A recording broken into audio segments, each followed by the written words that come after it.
Mesdames et messieurs, bonjour. J'espère que vous passez un agréable week-end. Je suis très ravi de vous retrouver toujours très nombreux scotchés sur cette chaîne YouTube Éducation financière. Je suis Herman, comme vous le savez tous. Nous sommes ici pour partager des opportunités de business en ligne et depuis quelques temps pour nous appesantir sur les opportunités de crypto-monnaies. Alors aujourd'hui, nous avons décidé d'ouvrir comme ça une nouvelle brèche parce qu'on s'est rendu compte que beaucoup de personnes embrassent le domaine des crypto-monnaies sans aucune connaissance préliminaire en la matière. Nous ne prétendons pas être des experts en crypto-monnaie, mais tout au moins nous serons là pour vous apporter des bribes d'informations qui vous permettront de vous sentir beaucoup plus à l'aise dans ce nouvel environnement vers lequel le monde est en train de tendre. Alors, si cela vous intéresse, mesdames et messieurs, installez-vous confortablement, car aujourd'hui, nous allons engager comme ça une nouvelle série de petites vidéos pour vous expliquer des petites choses qui sont bien évidemment très importantes dans l'environnement cryptographique. Bien entendu, comme d'habitude, à la fin, on réserve toujours une petite surprise pour ceux qui suivent la vidéo jusqu'à la fin. Alors aujourd'hui, de quoi allons-nous parler? Nous allons parler d'une expression qui commence à se faire corps, qui commence à se faire entendre un peu de partout. Une expression qui naturellement a attiré mon attention et qui m'a amené à prêter une oreille attentive à tout ce qui se fait autour et à tout ce qui se fait dans l'écosystème des crypto-monnaies. Il s'agit de quelle expression? Il s'agit de l'expression crypto-enthousiaste. Alors, c'est quoi un crypto-enthousiaste? Un crypto-enthousiaste, c'est pas quelqu'un qui maîtrise parfaitement la crypto-monnaie, mais c'est quelqu'un qui s'intéresse à de la crypto-monnaie. C'est quelqu'un qui essaye de comprendre comment ça fonctionne. C'est quelqu'un qui essaye de s'intéresser, de regarder les vidéos y afférentes, de regarder euh, les comptes Twitter des personnes qui s'y connaissent. Bref, c'est d'avoir l'esprit ouvert. Nous l'avons déjà dit dans la plupart de nos vidéos, de nos précédentes vidéos, qu'aujourd'hui, la crypto-monnaie, c'est l'avenir. Pourquoi la crypto-monnaie, c'est l'avenir? Eh bien, tout simplement parce que nous sommes en train de constater que la monnaie traditionnelle, c'est-à-dire le franc CFA, c'est-à-dire l'euro, c'est-à-dire le dollar, c'est-à-dire le yen, connaît dorénavant des limites. Et cela s'explique par l'inflation qui, au fil du temps, devient de plus en plus croissant, devient de plus en plus grandissant. Aujourd'hui, le bien que vous achetez avec 10 unités de monnaie, il y a 5 ans, le même bien, on l'achetait avec 7 unités de monnaie. Le même bien, il y a 10 ans, on l'achetait avec 5 unités de monnaie.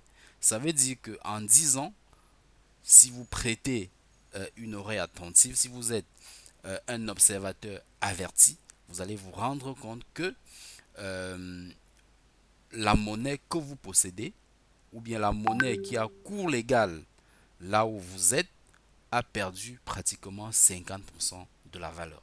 Alors, qu'est-ce qui est à l'origine de cela? Vous savez, la monnaie, toutes les monnaies sont contrôlées par des États, par des gouvernements. Toutes les monnaies sont manipulées par des gouvernements. Et il y a un phénomène qu'on appelle la planche à billets. Vous savez, dans une économie, la monnaie doit être parfaitement le reflet de la performance de cette économie. Et lorsque les États très souvent s'amusent à utiliser la planche à billets, c'est-à-dire à produire une quantité de monnaie qui est largement supérieure à la valeur réelle de l'économie ou à la valeur réelle de la production de ce pays, alors bienvenue l'inflation. Et c'est ce qu'on a constaté au fil des ans. Et en 2008, il y a eu une crise financière qui a pratiquement embrasé tout le monde. Et c'est à l'issue de cette crise-là que des informaticiens, que des ingénieurs ont commencé à réfléchir sur un nouveau système. Et c'est cette réflexion-là qui a mené à la création du Bitcoin, qui est la toute première crypto-monnaie qui a vu le jour en 2008. Alors, c'était quoi la mission essentielle du Bitcoin? La mission essentielle du Bitcoin était de créer un système électronique de paiement, un système de paiement électronique pair-to-pair, c'est-à-dire entre personnes, qui ne serait contrôlé par aucun organisme central, qui ne sera contrôlé par aucun gouvernement, qui ne sera contrôlé par aucun État. C'était ça la mission originelle du Bitcoin. Alors aujourd'hui, on peut se poser une question. Est-ce que le Bitcoin a atteint cette mission originelle qui était de créer un système de paiement décentralisé, pair-to-pair, naturellement, sans le contrôle d'une tierce personne ou bien d'un organisme tiers?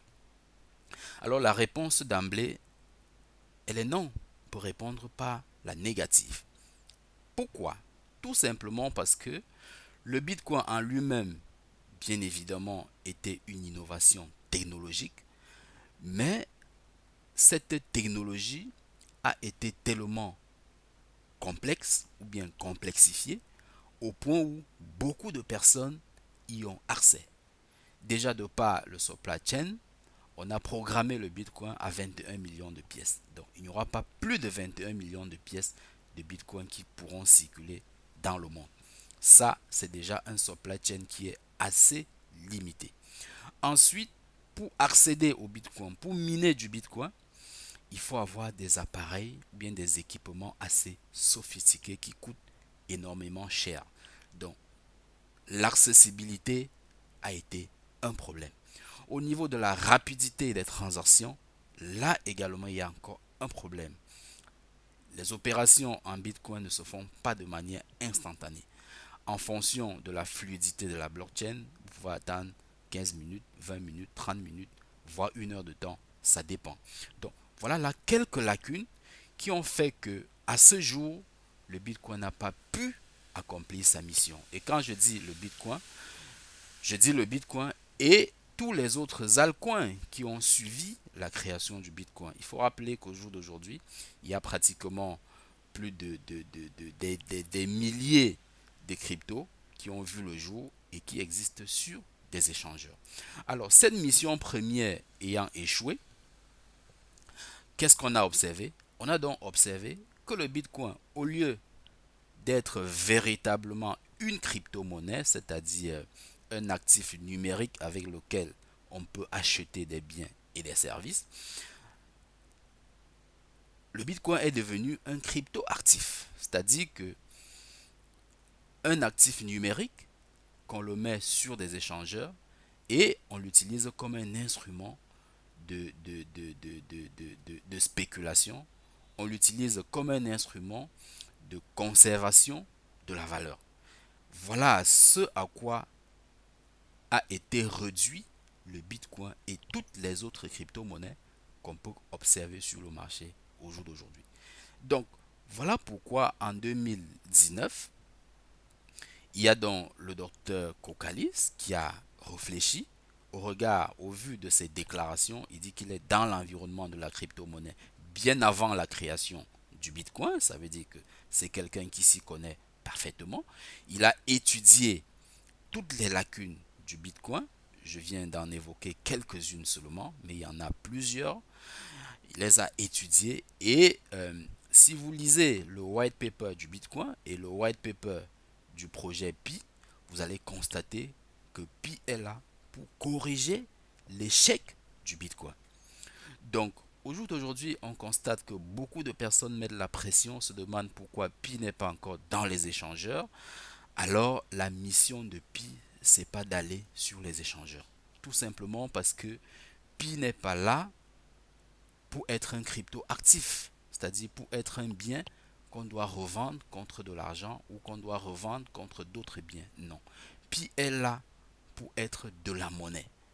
Pi est là pour permettre à ses détenteurs de l'utiliser pour acheter des biens et des services. Parce que lorsque nous avons du dollar, on le donne pour avoir en retour un bien ou un service dont nous en avons besoin. Voilà la mission de Pi Network. C'est la raison pour laquelle au jour d'aujourd'hui, vous allez constater, pour tous ceux qui ont rejoint ce projet, que aller dans les échangeurs n'est pas, je veux dire, la priorité de la core team. Ça peut déranger, ça peut énerver certaines personnes, mais je dis c'est parce que beaucoup n'ont pas compris la mission de ce projet. Beaucoup n'ont pas compris l'objectif de ce projet. Si vous prenez le soin de lire le white paper, c'est-à-dire le livre blanc, vous allez comprendre qu'en réalité, aller sur les échangeurs est vraiment accessoire pour ce projet. D'ailleurs, Binance, qui est l'échangeur principal ou bien l'échangeur numéro un sur des centaines des échangeurs qui existent, Binance a autour de 31 millions d'utilisateurs. Aujourd'hui, le projet Pi se revendique 47 millions d'utilisateurs dans son écosystème. Alors, logiquement, qui devra aller vers l'autre? Je vous laisse répondre. Parce que personnellement, je suis persuadé que dans l'écosystème Pi, il y aura des échangeurs.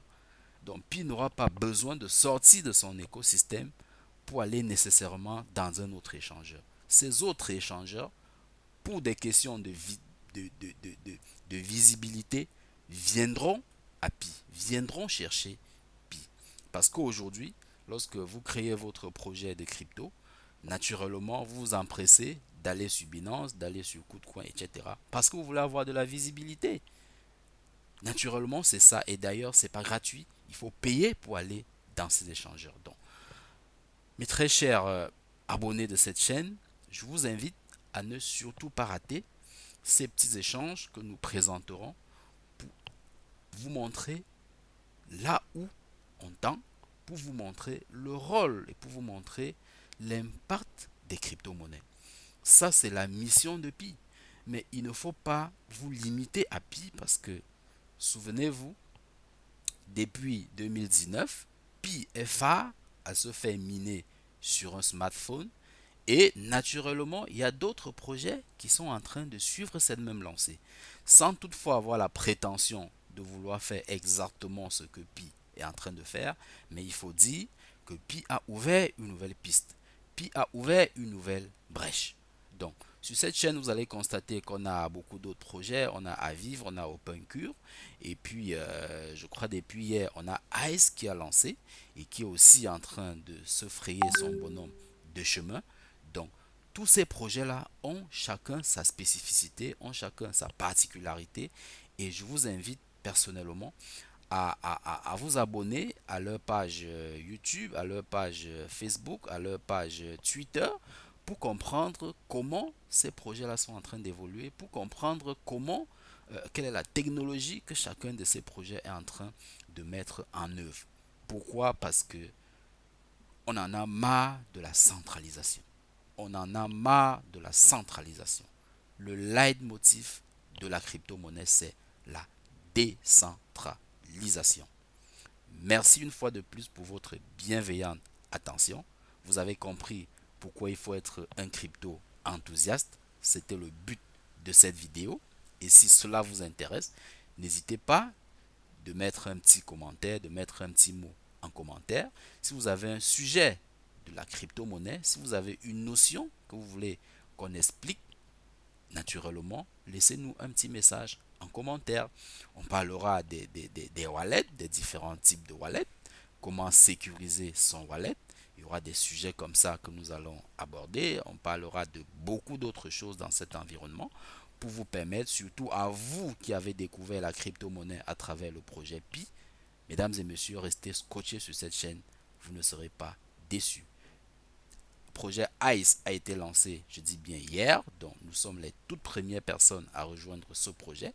Si cette aventure vous intéresse, en description de la vidéo, vous verrez le lien pour rejoindre le projet ICE, un projet qui est aussi en train d'aller très fort, comme le projet Aviv que nous avons rejoint aussi il y a quelques temps. Merci de rester scotché à la chaîne et à très bientôt pour une prochaine vidéo.